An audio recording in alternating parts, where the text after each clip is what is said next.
وأقول في القرآن ما جاءت به آياته فهو الكريم المنزال وأقول قال الله جل جلاله والمصطفى الهادي ولا أتأول.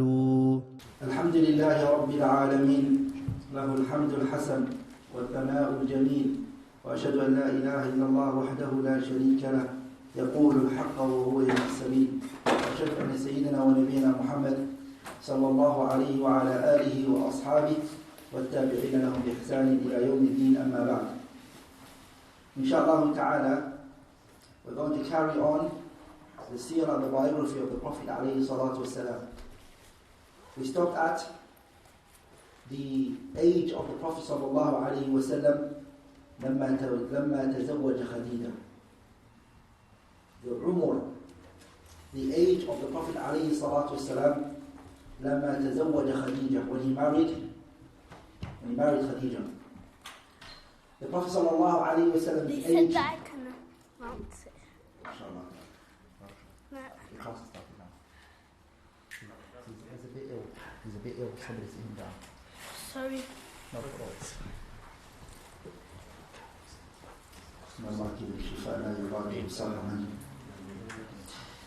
The Prophet sallallahu alayhi wasallam, his age when he married Khadija was that he was 25 sana. He was 25 years of age, alayhi salatu wasalam. And this was 2 months after the Prophet sallallahu alayhi wasallam, he came back from Sham. So after 2 months when he came back from Sham, the Prophet sallallahu alayhi wasallam, he married Khadija. And our mother Khadija, her age at that time was, she was 40 years of age. ولذلك الإمام ابن أبي العز الحنفي in his kitab الأرجوزة المئية في ذكر حال أشرف البرية, that's why he says وصار نحو الشام أشرف الوراء في عام 25 ذكرى لأمنا خديجة متجرا وعاد فيه رابحا مستبشرا. So he came back from Sham, and when he came back from Sham, the Prophet ﷺ, he was 20 years of age. It was only 2 months after that returning when him and Khadija got married. And this shows you something very powerful, which is our Prophet ﷺ, the discussion of marrying Khadija only came when did it occur? After Sham. It only occurred after they came from Sham. And this shows you something very powerful, which is how quick things were done, the simplicity of it. And it was straight to the point. Marriage was not made into a excessive thing. The Prophet and Khadija wanted each other, the family, they facilitated it for them. So our Prophet ﷺ was 25 years of age. And Khadija at that time, she was 40. And this, you have to realize the culture and the Arabs, the way they also perceive this issue. A 25-year-old marrying a 40-year-old woman. This is a powerful lesson that our Prophet ﷺ set for us, which is the fact that the person chooses the person due to their value and their quality that they hold, not the age of the particular person, but it's more of what? The value and the quality that this person possesses. Our mother Khadija, radiyallahu ta'ala anha, she got married before the Prophet ﷺ to 2 men. She was married to the Prophet before him, 2 men married her. The first of those 2 men is Atiq ibn A'id. The first of them is Atiq ibn A'id, was the first man she married.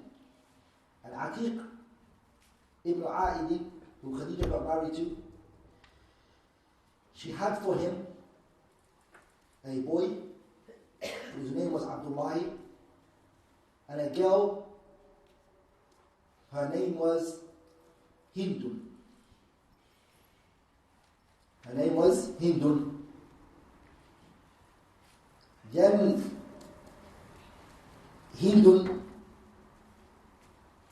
got married to her own cousin, Safi ibn Umayyah from Bani Makhzum, Hindu. and she gave birth to a child called Muhammad. Her second husband that married Khadija was Abu Hala Ibn Malik, who was from the people of Bani Tamim, and his name is Hind. She gave birth to him 3 children. She gave birth to a boy, his name was Hala, a boy whose name is also Hind, and also a girl whose name was Zainab. And this is very powerful because in our culture, in our way of looking at things today, if a woman is divorced twice, the woman, she's been married previously twice, whatever the circumstances may be, that woman is looked down at. And she's seen as what? As that the problem is with her. She's degraded. And that may not necessarily be the case.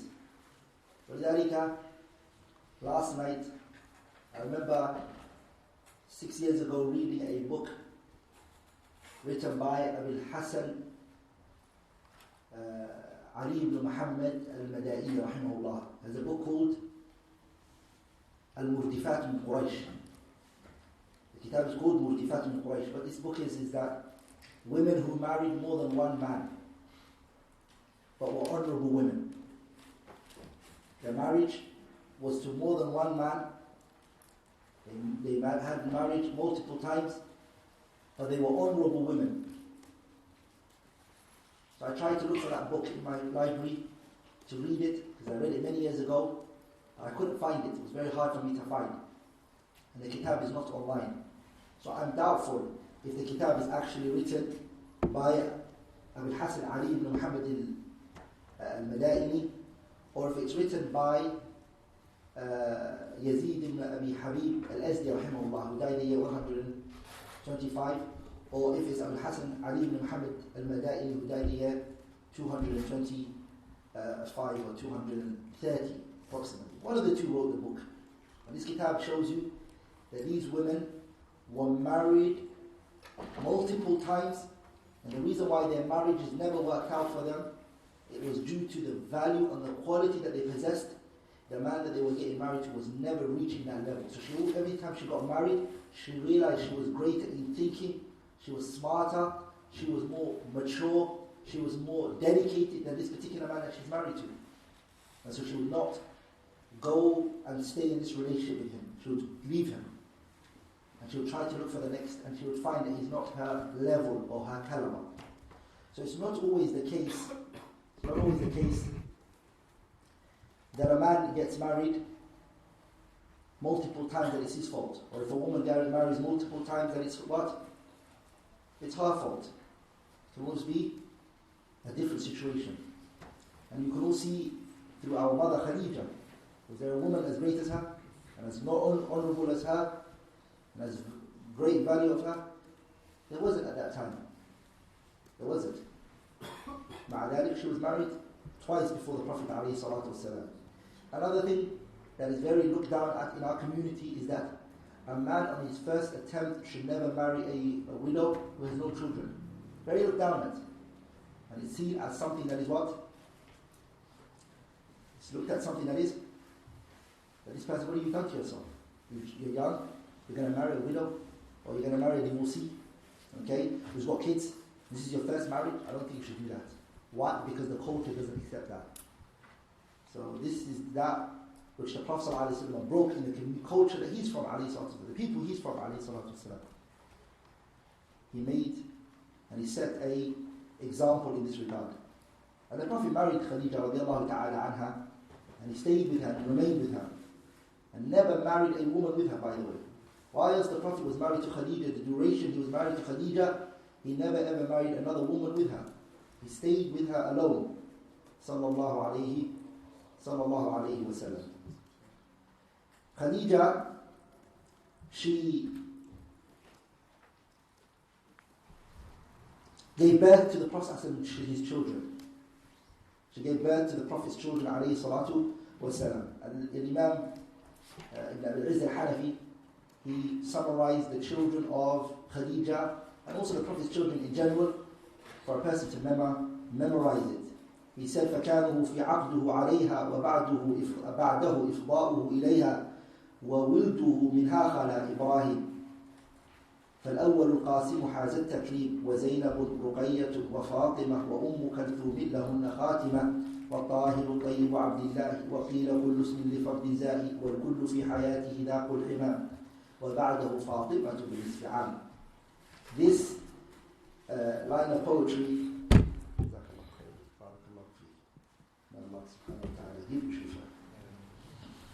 our mother Khadija, she gave birth to وَوِلْدُهُ مِنْهَا, her children.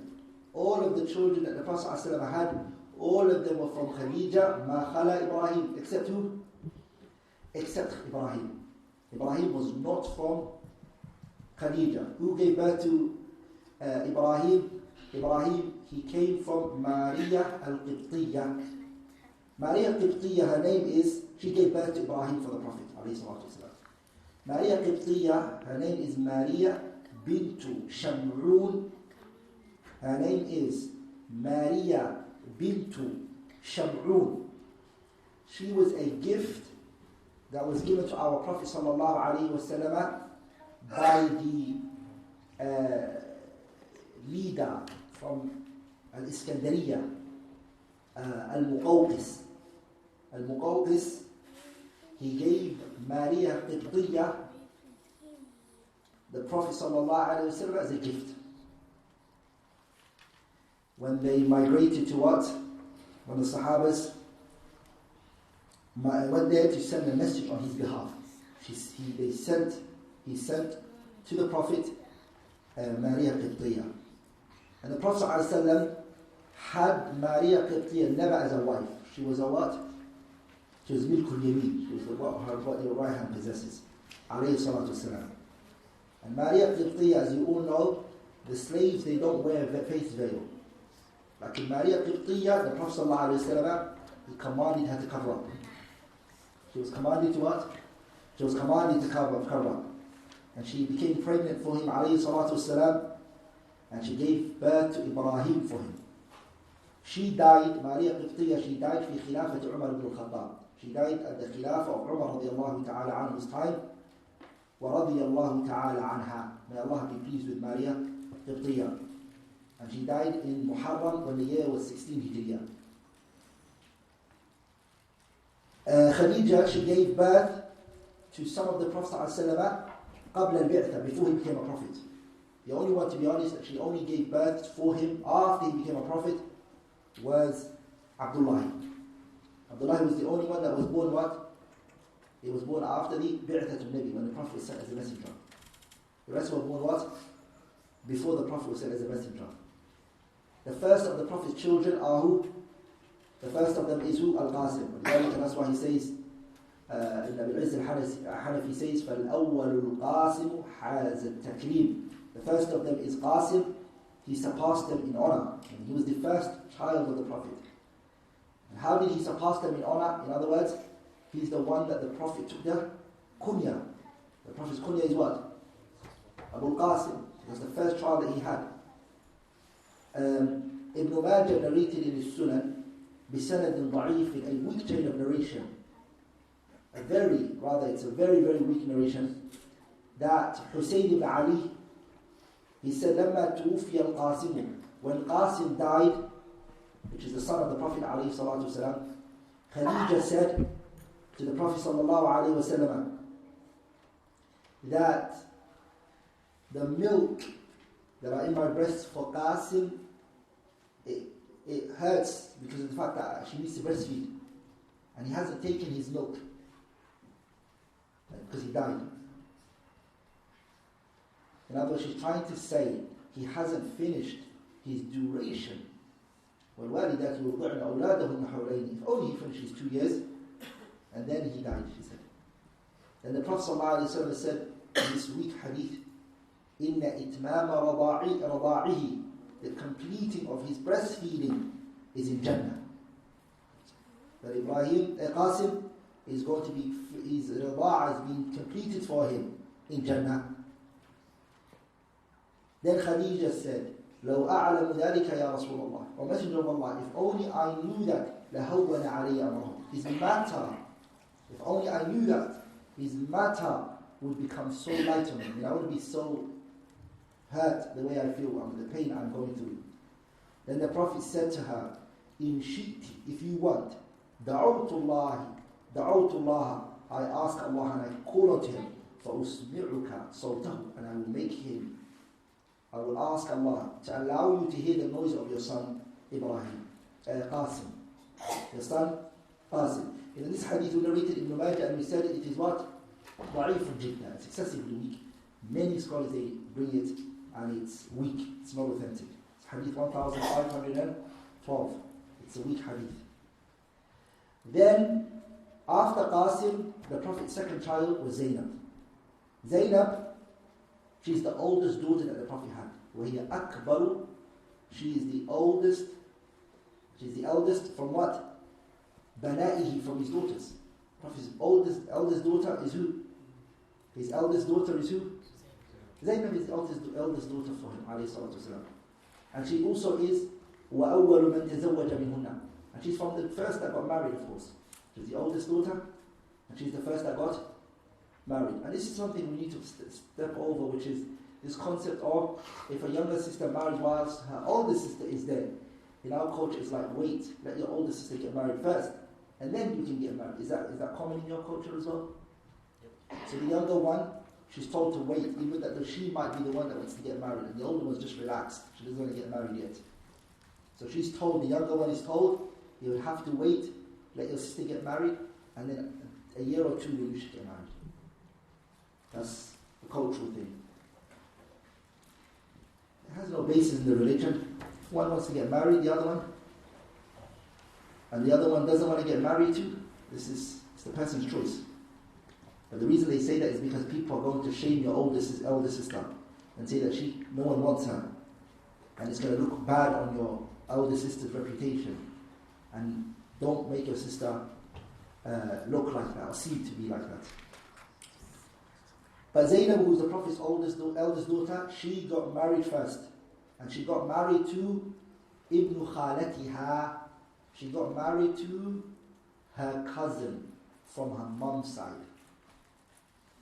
Her maternal uncle's son. Her cousin from her mom's side. Are you able to together? Does that make sense? Her cousin from her mom's side. Whose name is Abu al-As ibn Rabi' al-Absi. Who is the mother of Abu al-As al-Rabi' al-Absi? Who was his mother? His mother was Hala bint Khuwaylid. And Khadija's name is what? Khadija bint Khuwaylid. So there's two sisters. She took Islam. Zainab, she became a believer and she believed in the Prophet sallallahu alaihi wasallam. وهاجرت مع أبيها, she migrated with the Prophet sallallahu alaihi wasallam. And she died when the year was what? 8 Hijriya. She died. If you want more details, you can find her story in Al-Isaba fi Tamyiz al-Sahaba. The second daughter, the third child and the second daughter is Ruqayya. Ruqayya bint Rasulillah, the Prophet sallallahu alaihi wasallam's daughter. Ruqayya was born when the Prophet ﷺ was 33 years of age. The Prophet was how old? He was 33 years of age when she was born. And Uthman ibn Affan married her. Who married her? Uthman radiallahu ta'ala anhu is the one who got married to who? He got married to Ruqayya. And Ruqayya and Uthman, both of them migrated to Abyssinia together. They migrated together. وهاجرت معه إلى أرض الحبشة. She migrated with him, Uthman, to Abyssinia. The Prophet didn't go to Abyssinia. The Prophet was in Mecca. But Ruqayya and her husband, Uthman, they went what? And this is something we need to ponder over, which is when the woman gets married and the man they get married, that they should be separate now from the father and the mother. This connection under the same roof, living together. The Prophet ﷺ's own daughter, she left him. The minute she grew old, he raised her, he married her off, he passed her over to who? Uthman, and Uthman migrated with her. Where did he migrate to her with? Another whole different land. Because she's under who is she under? She's under her husband, Uthman. He cares for her, he looks after her. It's a lesson that we take from.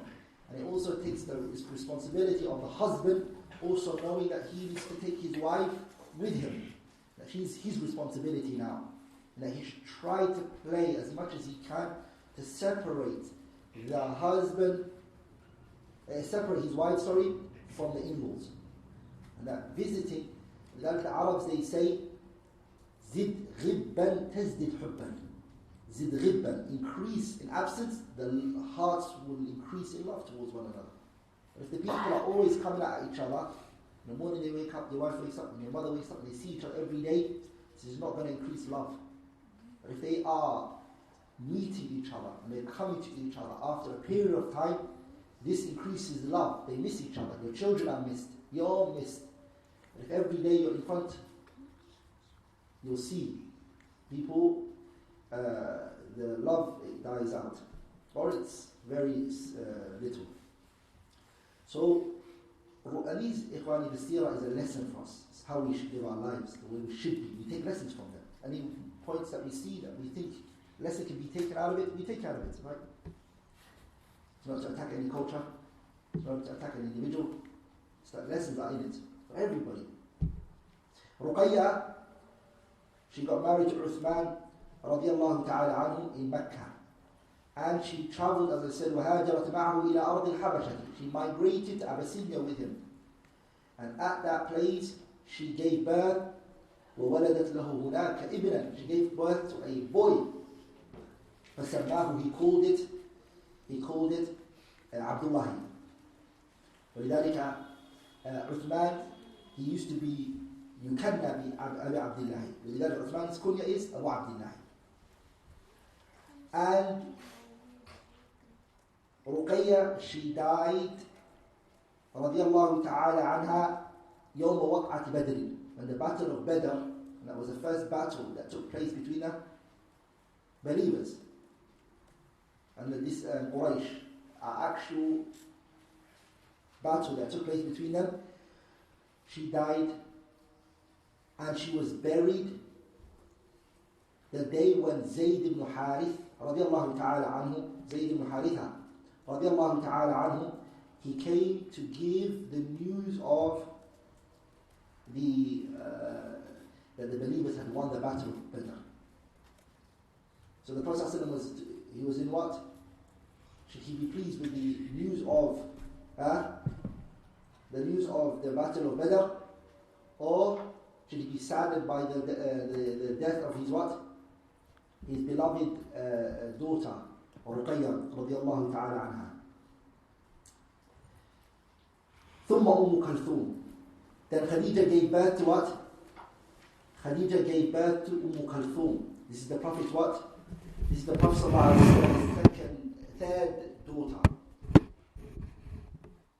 This is the Prophet ﷺ. Can somebody hold him? Yeah. Okay, sit over there.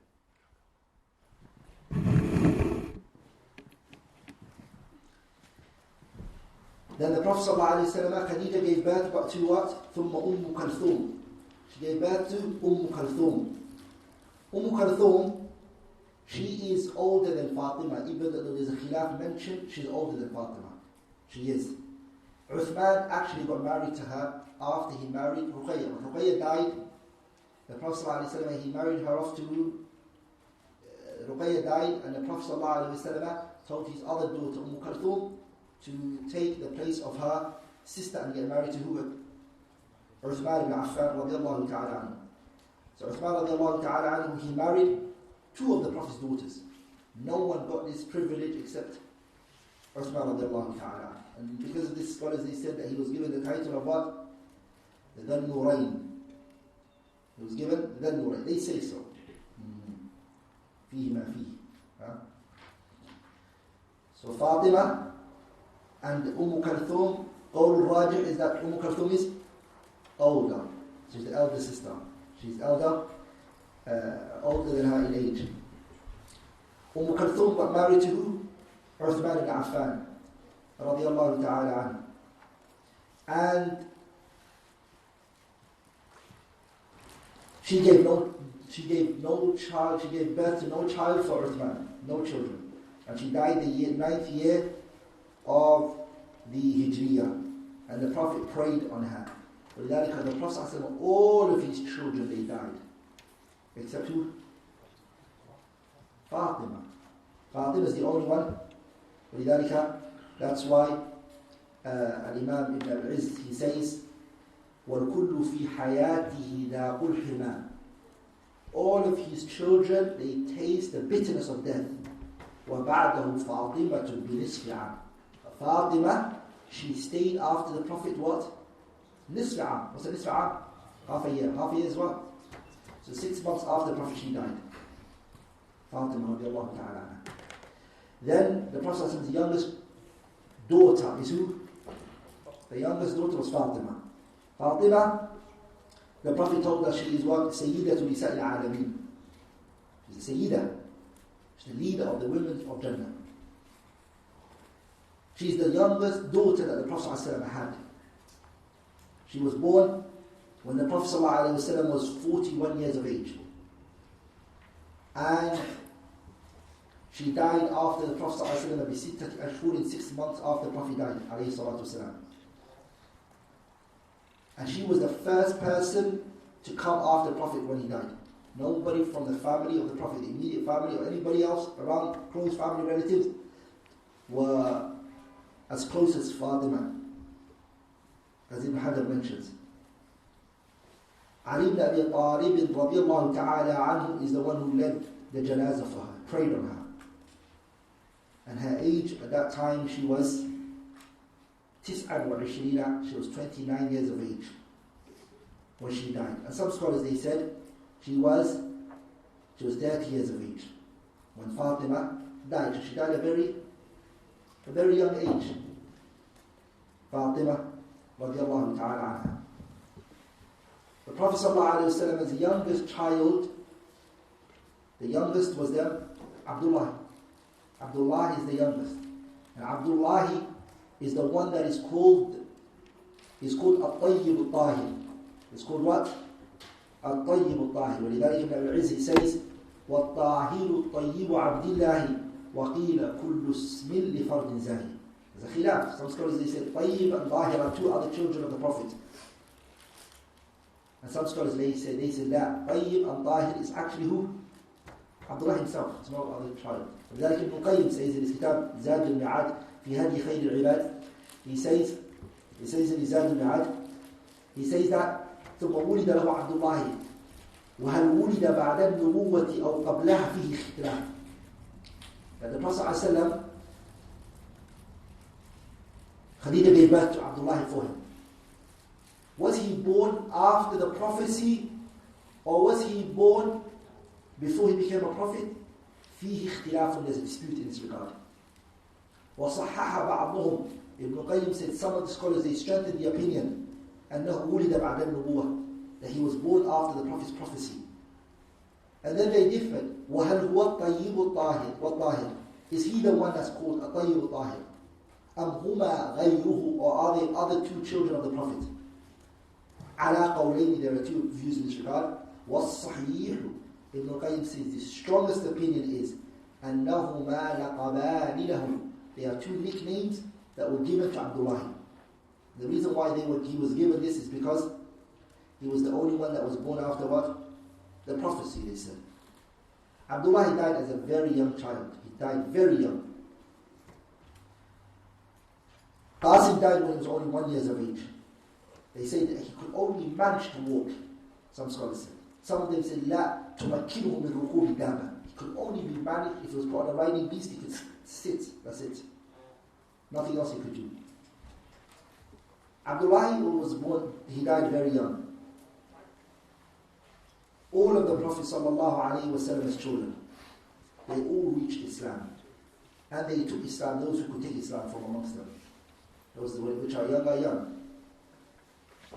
The Prophet ﷺ, none of his children lived after him. They all died whilst he was alive.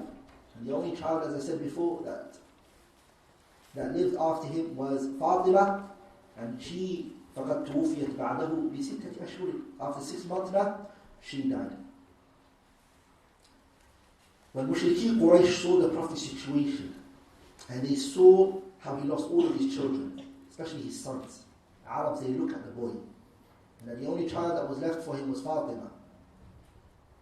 The Arabs, they started to what? تعيير المشركين بانقطاع نسب الرسول. They started to slander him, and they said, look at your lineage. Now it's disconnected. You no longer have your name carried on. This is it. Your lineage, your name is going to end there.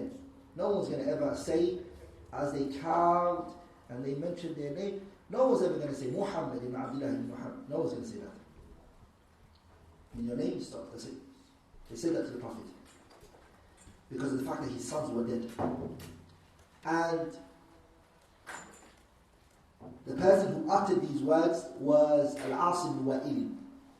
He said to the Prophet, لَقَدْ انْقَطَعَ وَلَدُ فَهُوَ أَبْتَرُ. That the Prophet ﷺ, he's got no sons, so he's abtar. Abtar meaning a person who's not going to carry on. He's disconnected from the back. He just can't carry on anymore. And then Allah said the verse down, إِنَّ شَانِئَكَ هُوَ الْأَبْتَرُ.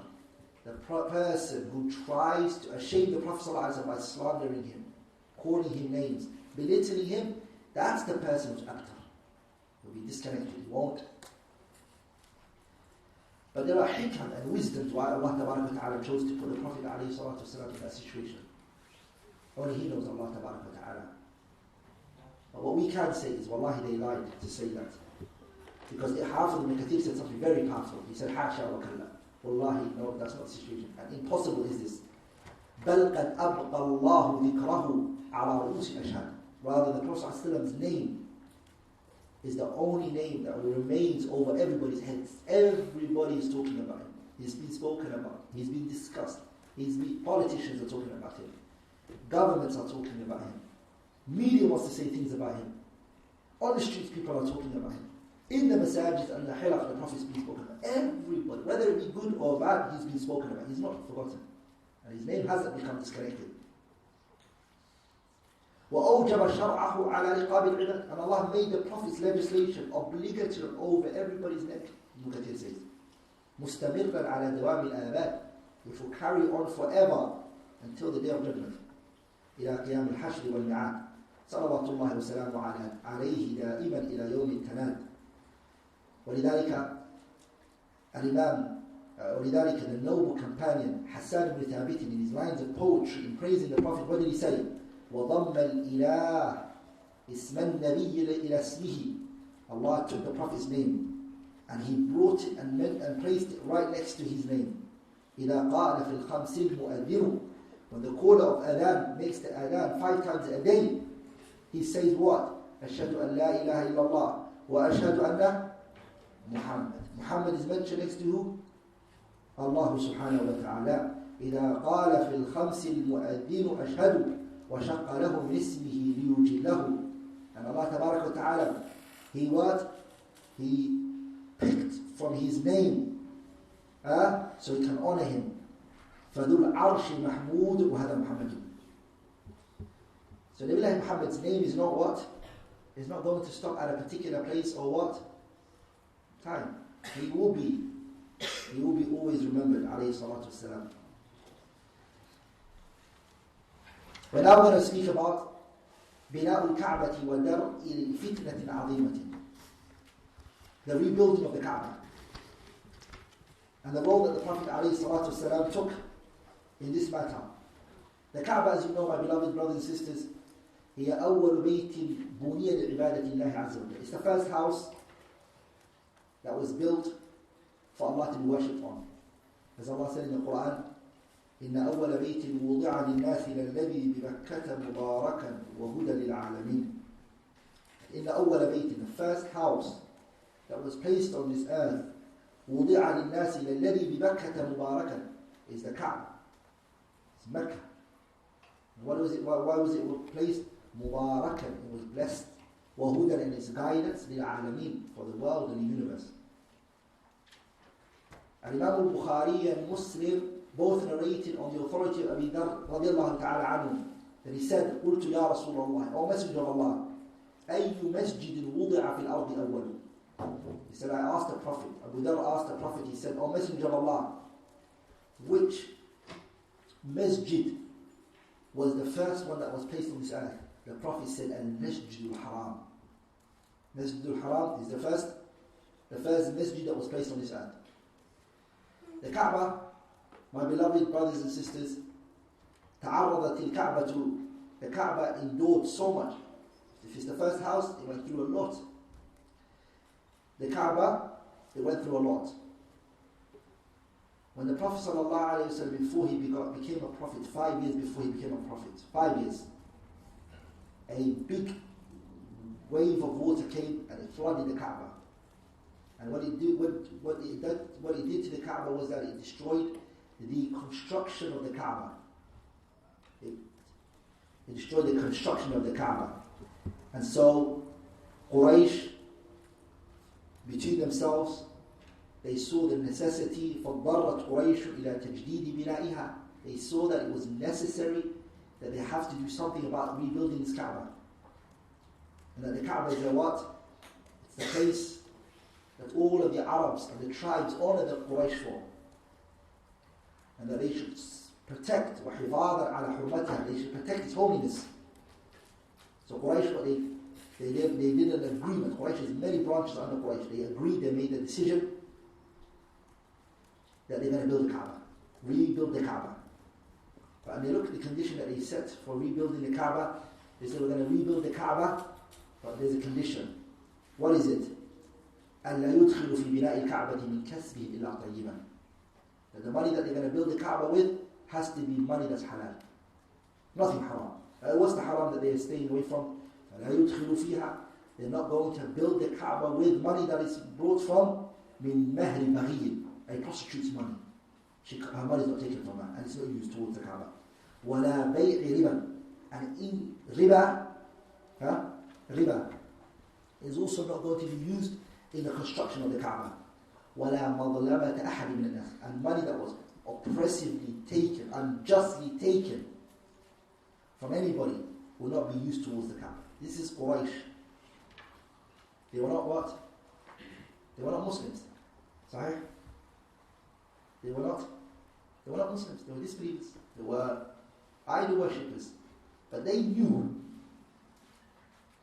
the severity and the nobility of this house. That if they're building it, they have to make sure that the money that they're going to use towards it has to be money that is what? طيب. The Prophet, did he not say in the hadith, إِنَّ اللَّهَ طَيِّبٌ لَا يَقْبَلُ إِلَّا طَيِّبًا. Allah is طيب. And He only accepts money that's طيب, good money that's been brought forward. That's what Allah accepts. If you try to bring something that's not طيب, something that's not good, Allah won't accept it, subhanahu wa ta'ala. So Quraysh, they brought all of the money that they could bring that was far from indecent money. All of the wealth they brought together. Then they said to themselves, we need to destroy the building, the Kaaba. And we have to bring the construction down. But when they thought that came to their mind, some of them were alive when Abraha got destroyed. They know what happened to Abraha when he came towards the Kaaba and he wanted to destroy the Kaaba. So they said to themselves, if any one of us goes forward to touch the Kaaba here now and tries to destroy it, أرسل عليهم طيرا أبابيل ترميهم بحجارة من سجيل فجعلهم كعصف مأكول. You're going to be destroyed here. So can we actually go and destroy the Kaaba? So they started to become very weary and concerned whether they should do that. And Walid ibn al-Mughira, who's the father of Khalid ibn al-Walid, put his hand up. And Walid ibn al-Mughira al-Makhzumi, he put his hand up. He said, أَتُرِيدُونَ بِهَدْمِهَا الْإِصْلَاحِ. When you guys are destroying the Kaaba and you're bringing it to the ground, are you doing that to perfect it and to bring good for the Kaaba? or are you doing this amid Isa, or you trying to bring harm to the Kaaba? قالوا بل الإصلاح. They said, no, we're doing this to bring about good for the Kaaba. And we're trying to do Islah, trying to perfect the situation. He then said, إِنَّ اللَّهَ لَا يُهْلِكُ الْمُصْلِحِينَ. The principle is, Allah does not destroy those who are good doers. Those who are trying to do good, and that are trying to perfect the situation of the Kaaba, Allah doesn't destroy them. Allah doesn't. وَأَخَذَ الْمِعْوَلَ. So he took his what? Somali garud. That's what we call it, garud. How do you say in English? Axe. He took his object and he destroyed, he hit the Kaaba with it. The rocks and that, bricks, he hit it with it. Garud is Kaaba de Kugarai. Yeah? Allah, do you know what garud is? What kind of someone? What's in English? Axe, Mali. Okay. The axe is a bit different. He used it and he hit it on the Kaaba. When he did that, Quraysh did not move a finger. They watched him. They let him do what he wants to do. They said, we'll see you tomorrow morning. No one go towards the Kaaba. No one touch the Kaaba. Let this man, let's see what happens to him tomorrow. Something could just happen tonight. So they slept the night. They didn't do anything to the Kaaba. They did not help him. In the morning when they woke up, they looked for him. He was fine. Nothing happened to him. His situation was good. When they realized that his situation is good, they went and they started to destroy the Kaaba. And they were so scared when they were destroying the Kaaba, they kept saying, Allahumma inna la nuridu illa khayra. Oh Allah, us doing this, we only intend. We only intend good for your Kaaba. We're not doing this for nothing else but to perfect the situation. So they kept destroying it. And every time they did that, they were saying that. They were destroying it. Until they came to the asas of Ibrahim, the point that Ibrahim built. This is the asas, the foundation Ibrahim placed. And when they came to the asas, they tried to destroy it. They tried to put sharp objects into there to touch it. But then they realized the Kaaba is moving and it's the whole structure is going to collapse fully. So they made their decision not to touch that part and to build on top of it. So they started to what? They started to leave that part of the Kaaba and they left the asas. Quraysh, all of them participated in this. Every tribe brought their money, every tribe brought their efforts forward. They played their physical part, they played the financial side that was needed from them. Everybody did it. They took the Kaaba and they categorized the people into types. Each tribe, you have to remember, every tribe wants to play its role in the building of the Kaaba. This is a reputation, it's a name. History, they know history is going to write this. So, the decision that was made was the side of the door is given to Abd Manaf and Zuhra. They're going to be given to the side of the Kaaba. The side of the door of the Kaaba is theirs. Who is it? Abd Manaf and Zuhra. As between ما بين الركن, between the Rukn al-Yamani and the Hajar al-Aswad is given to Bani Makhzum and other Qaba'il, small tribes that fall under them.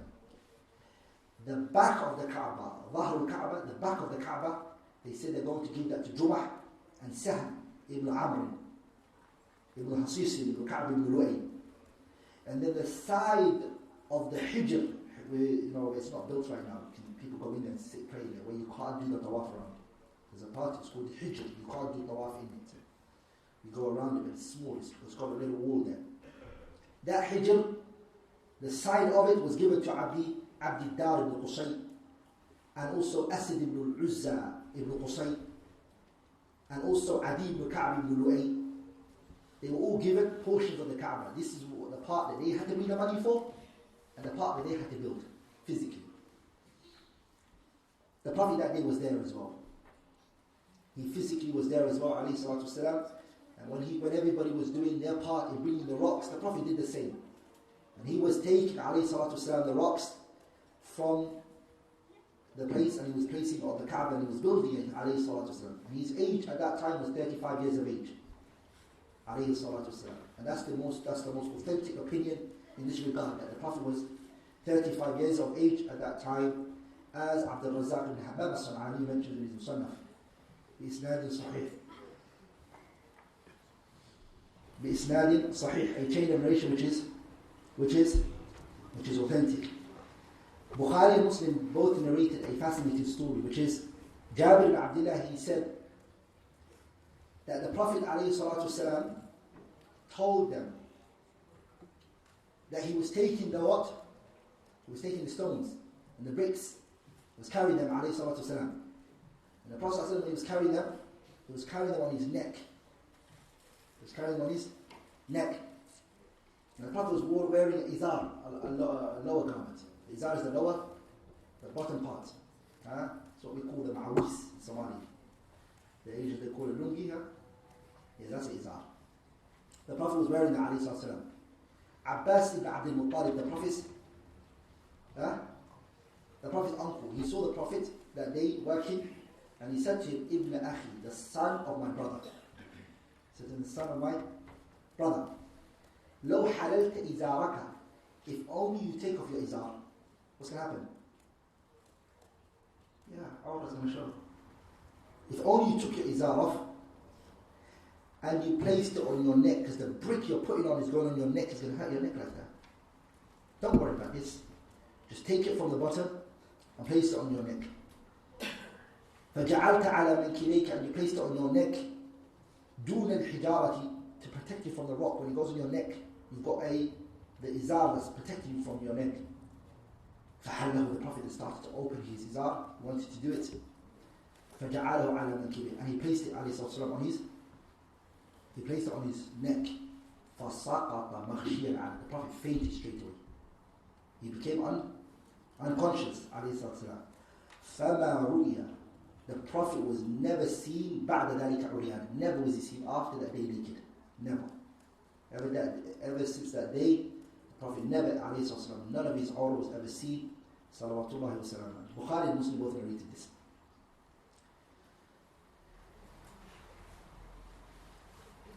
When the building of the Kaaba, it got done, and they were doing it, and they were putting the effort in, they started to get to the point which is called the Black Stone. They reached the Black Stone. Now the Black Stone, Quraysh knew that it had virtue over the rest of the Kaaba. And the Black Stone is very small. The Black Stone is what? It's very small. Okay? And it's mentioned when the Qaramita, they took the Black Stone. The Qaramita were one of the people who took the Black Stone, they took it to Yemen. They kept it there. And the Kaaba, the ulama would tell the people, there's a Black Stone there, it's on this side, just do what the Prophet used to do. There's no Black Stone there.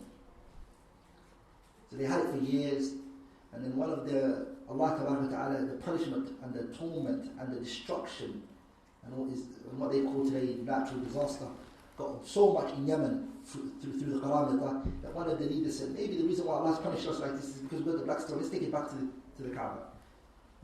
So he sent it back to the Kaaba. So when they brought the Black Stone back to the Kaaba, the people of Mecca said, how do we know what they brought back is that? How do you know it's the Black Stone? How about if it's not? A stone that they painted. And they what? They bought it. So they said that the Black Stone is weak. Take it, put it inside water. When it gets put inside water, it's the only stone that doesn't sink. What does it do? It floats up, it comes to the top surface. So if it does sink, then this is not a Black Stone, it's another stone that they brought us. So they brought the Black Stone, they put it inside the water, it went to the surface, they said it's our Black Stone, they put it in. That's what's said. That is what's mentioned in the books of history. So the Black Stone, Quraysh got to that. When they reached that, تَنَازَعُوا فِي مَنْ يَضَعُهُ, they disputed and argued who's going to put the Black Stone up. فَكُلُّ قَبِيلَةٍ تُرِيدُ أَن تَحْظَى بِهَذَا الشَّرَفِ. فَكُلُّ قَبِيلَةٍ تُرِيدُ أَن تَحْظَى بِهَذَا الشَّرَفِ. Each tribe, what do they want? Each tribe wants to get the honor and the respect of placing the Black Stone. They want to say that their tribe was the one who put it there.